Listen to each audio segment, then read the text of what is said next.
Fala galera, vamos aí para esse mais um bloco dessa aula 13. Vamos aí trabalhar mais um vídeo de Revolução Francesa. E nesse vídeo, com essa voz um pouco rouca, nós iremos falar desse processo, desse período chamado Convenção Nacional.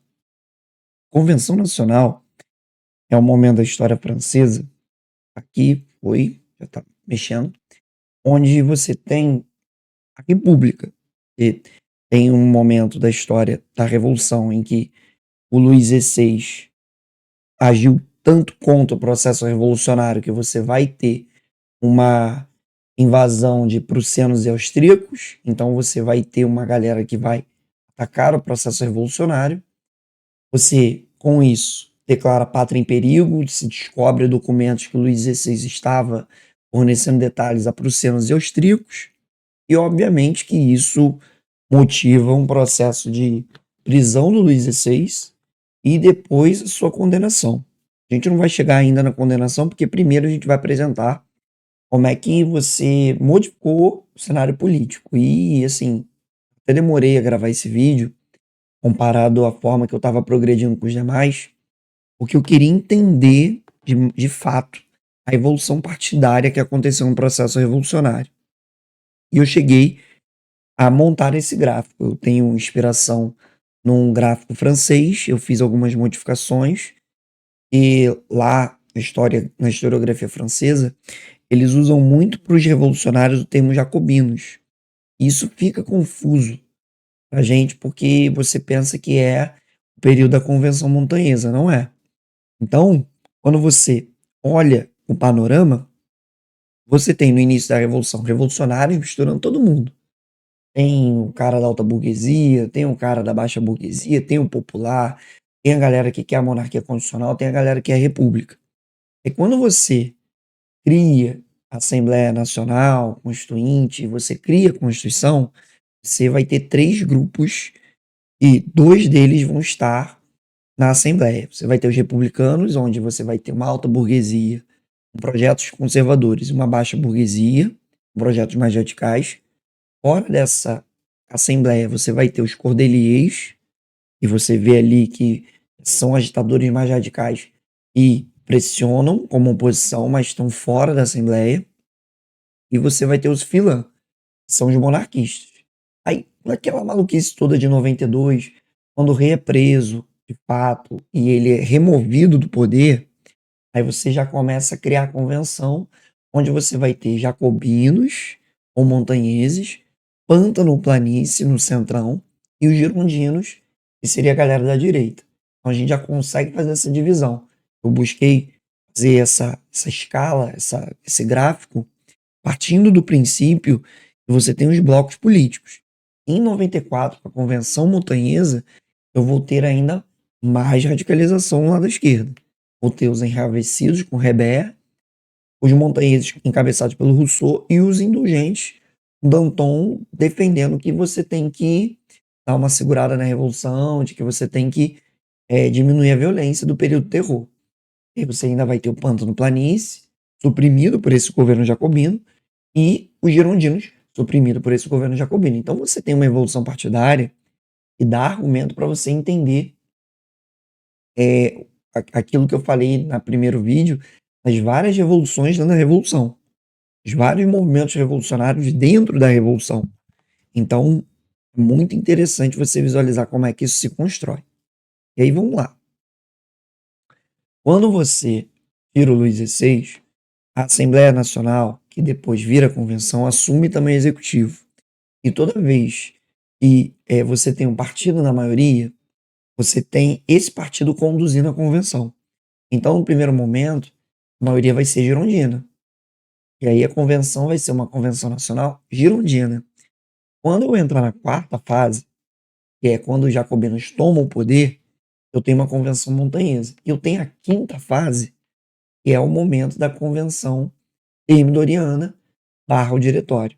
Então você tem momentos da história da Revolução Francesa em que você tem grupos que vão chegando ao poder.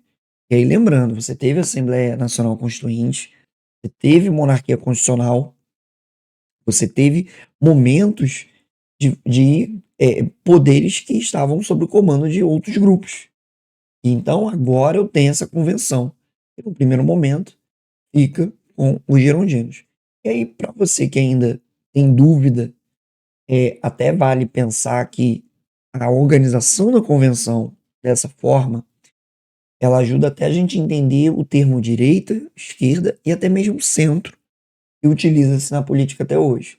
Então você tem no lado esquerdo da convenção a galera no alto esquerdo da convenção, os jacobinos e os montanheses, e também cordeliers. Então essa galera que divide o mesmo espaço, cordeliers e montanheses mais radicais, jacobinos defendendo pautas mais à esquerda, dizendo da população, falando que precisa melhorar as condições sociais, resolver a questão do pão, resolver a questão do salário, do trabalho, então de melhorar a vida da população. E como eu tenho uma convenção girondina, inicialmente, essa galera jacobina é oposição. Então é uma oposição posicionando contra essa monarquia, e está se posicionando contra essa convenção que está conduzida pelos girondinos inicialmente. Os girondinos, à direita, defendendo no canto direito pautas da burguesia, pautas ligadas a uma constituição liberal, uma constituição que mantém essa realidade de liberalismo, de uma revolução moderada, de uma revolução que mantém a propriedade privada, e o centro, o pântano, o restante, ou planície, que está ali no meio querendo articular entre os dois grupos. E o pântano que vai votando pela maioria. Então, uma hora apoia os jacobinos, outra hora apoia os girondinos, dependendo do contexto. E quando você olha os girondinos, você tem uma galera que vem de classes mais poderosas, uma galera que vem da Gironda, onde vai ter uma alta burguesia presente, uma galera liderada por Brissot e Condorcet, que está aparecendo na imagem do Brissot, o Condorcet, que vai ser figuras que estão associadas a esse momento girondino, e que nesse momento inicial eles comandam a convenção. Eles são o poder da convenção agora. E quem que vai ser oposição a esses caras? Vai ser os jacobinos. Do Danton, do Marat, do Robespierre, Saint-Just, essa galera, nesse momento, é oposição. E que, nessa construção de oposição, nessa construção de ideia, está ali buscando uma radicalização da revolução. Fala que eu preciso ter pautas populares, que eu preciso acabar com a fome, que eu preciso dar o voto para todo mundo, que eu preciso repensar a propriedade privada. Então, tem pautas mais radicais. Então, assim, nesse momento, os jacobinos são oposição. E a planície? A gente fala planície por último, que afinal, planície volta e meia esquecida nessa polarização jacobina-girondina, mas a planície vai ter como principal representante Emmanuel Sieyès. Sieyès tenta ser um pacificador da Convenção Nacional, ele tenta articular direita e esquerda para evitar que a revolução caia, porque o Sieyès sabe que antes eu tenho ameaças externas e também vou ter ameaças internas, então o Sieyès está ali articulando para evitar a decadência da revolução. Sieyès, aquele mesmo cara que é o terceiro estado, aquele mesmo cara do juramento de jogo de Pella, aquele mesmo cara da Assembleia Constituinte. Então Sieyès é um grande, Sieyès é malandro, Sieyès fica ali no meio, Sieyès é um pacificador e vai ficar vivo por muito tempo por isso. Muitos jacobinos vão ser mortos, muitos girondinos vão ser mortos e o Sieyès vai ver tudo isso. E aí você tem uma convenção que a primeira medida é uma medida tensa. Luís XVI é identificado que no seu malote, seu baú pessoal, encontra-se cartas para prussianos e austríacos. E aí você tem o Luís XVI que não tem o que fazer, ele é um traidor. Porque a convenção fica reticente no momento inicial de julgá-lo à morte. Pressão jacobina pesada, provas, documentos. E aí fala, ó, vamos fazer uma votação por cabeça dentro dessa Assembleia que tem mais de 700 deputados, 749 nesse momento. E aí de 721 presentes, 683 consideram ele culpado. Aí deu merda. Deu problema. E aí ele é culpado, ele é retirado dos aposentos no Palácio das Tulherias Você tem a cena que a Maria Antonieta chora e ele tá sendo colocado, vou botar aí a cena que eu já até botei em slide. E aqui nesse momento, execução. E aí o que se relata é que ele foi até muito frio, muito marcado, espero que o meu sangue alegre os franceses. Ele teve alguns surtos de desespero, chegou a meio que dar uma surtada, e aí a galera olhou, peraí, vai resistir, vai morrer antes da guilhotina? Aí alguém fala assim, senhor, precisamos amarrá-lo. Ele lembra dos tempos que eram chamados senhor, e aí ele dá uma acalmada. Então, assim, executado no dia 21 de janeiro, tem a imagem da cabeça dele sendo exposta, né? O quadro famoso. Essa imagem, por exemplo, é a mais difícil. Ele novo. Eu procurei, tinha 37, 38 anos, então um cara novo.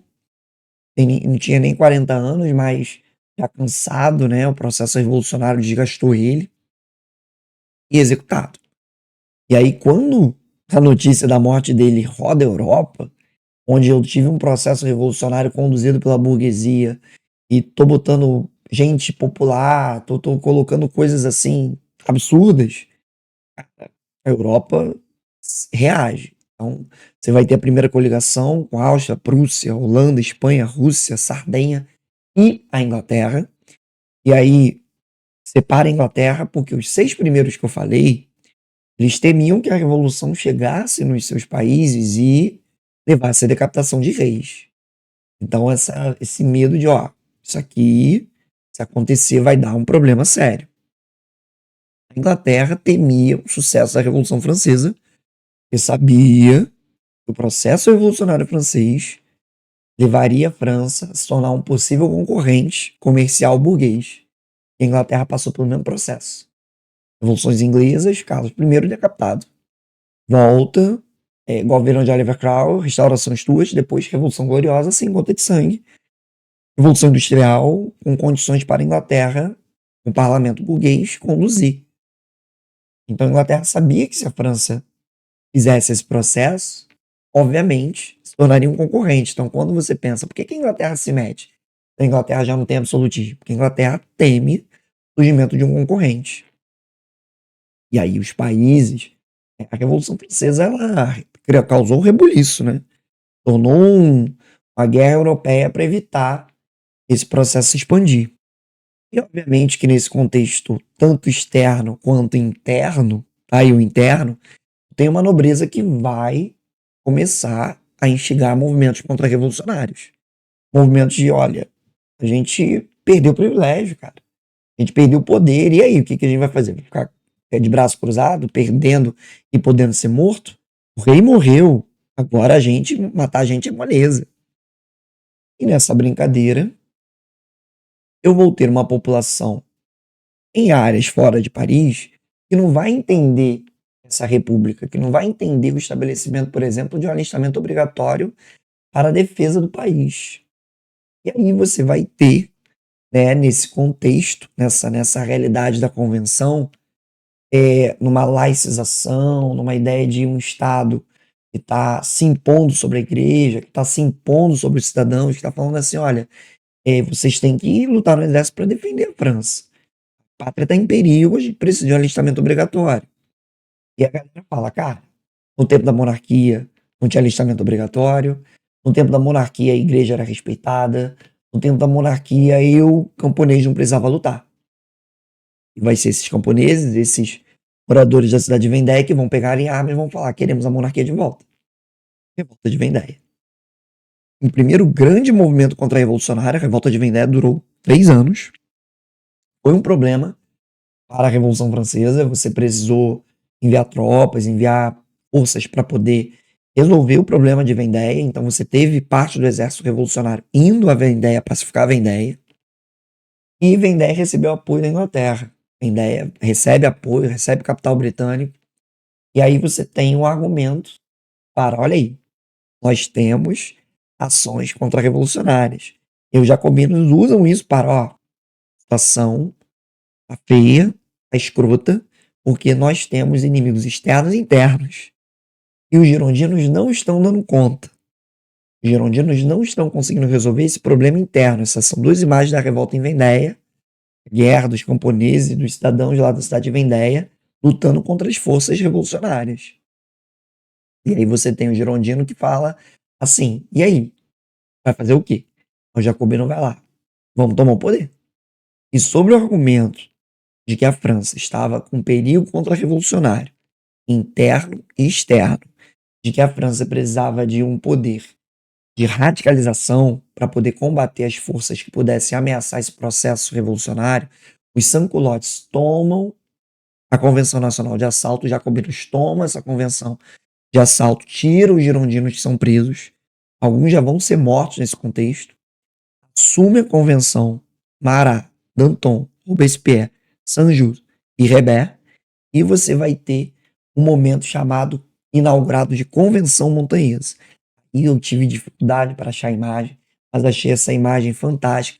Vive la montanha, vive la république, on est invisível. Então você tem um momento da história que os jacobinos chegam ao poder, naquilo que é o despotismo da liberdade, de que a gente precisa ser radical para que a revolução tenha sucesso. Aí você tem a chegada desses caras, né, Danton, Marat, Robespierre, tem essa imagem do triunfo da montanha, aí você tem a Guerra dos Deuses com a boina de Sans-Culotte, com o barrete frígio de Sans-Culotte. Então você faz uma referência à vitória da montanha. Né? Então você dá início a um período chamado Convenção Montanhesa, que vai fazer muitas mudanças na França. Beleza? Então quando a gente voltar, vou falar da Convenção Montanhesa, essas transformações para você entender, está sendo tratado nesse período jacobino, que é também conhecido como período do terror. Beleza? É isso. Aquele abraço. Tamo junto.